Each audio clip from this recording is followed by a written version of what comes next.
Hello everyone, welcome to CyberScoop TV. Greg Otto, your managing editor here. We're coming to you from the Andrew Mellon Auditorium for CyberTalks, and I'm talking with Marcie Nagel, a principal for Booz Allen Hamilton. Marcie, thanks for joining us today. My pleasure, thanks for having me. So, with this year, there's been Equifax, SEC, FDIC. It's been another banner year for hacks. Yes. How, moving forward in 2018, can we make it so that we're not saying the same thing? Well, it's scary because regardless of industry, the threats facing organizations, IT, and data assets are very real.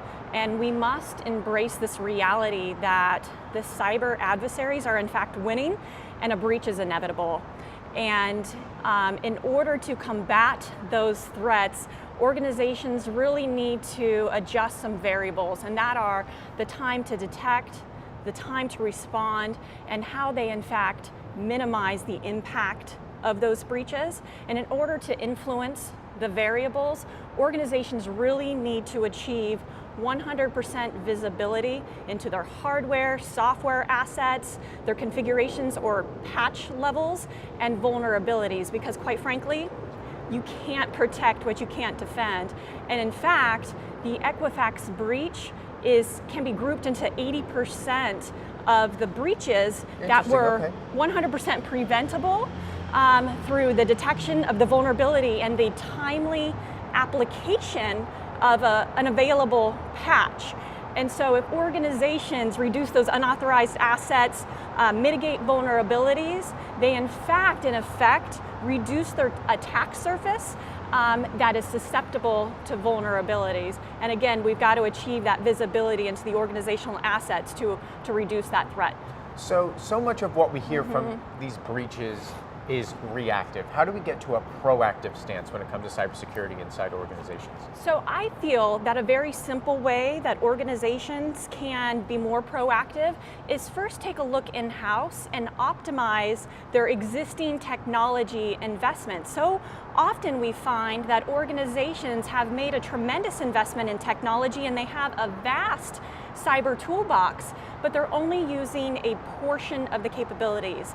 And this is so because a couple of reasons. One, they're not equally investing in their talent to integrate, customize, and fully sustain the technology within their cyber strategy. And then the second part, and probably more challenging, is the investment in their cyber governance, which is in fact bridging the gap between the technology and the usability by first building the policies, procedures, processes, and the roles and responsibilities. And I'll give you a good example. Okay. I feel that a lot of organizations have vested in a software inventory or distribution technology, IBM BigFix, SCCM, Tanium, but perhaps they haven't fully expanded that capability to also apply or use it for patch management because they haven't built the policies, the processes, or even understand the roles and responsibilities within the organization to quickly make that happen. So through fully optimizing the technology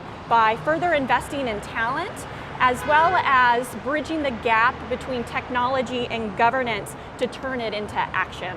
So let's talk about that investment in talent. Yes. We've been hearing a lot about the cybersecurity workforce shortage. What can we do to get more people involved in cybersecurity? Well, that's a really great question, and we found that in cybersecurity specifically, and maybe in the STEM fields, we're really not tapping into our nation's probably most vital asset, and that's our full workforce through embracing women in STEM in cybersecurity, as well as creating a diverse cybersecurity workforce. And so I think we need to open up our aperture and realize that a mature cybersecurity program includes both the very technical skills as well as the soft skills. And when we open up that, when we recognize that and open up the aperture of what a cyber talent force looks like, then I think we're going to have a much easier time responding to the needs and in fact being better at responding to the cyber threats that are facing our nation. So finally, so much of what we deal with is negative. what is something positive that you're seeing that's going on in the cybersecurity world that's not getting enough attention? Well, I will say that I have in fact devoted my entire career to the defense of our nation's technology and information assets through cybersecurity initiatives. And I have seen firsthand how cybersecurity professionals are in fact mission enablers.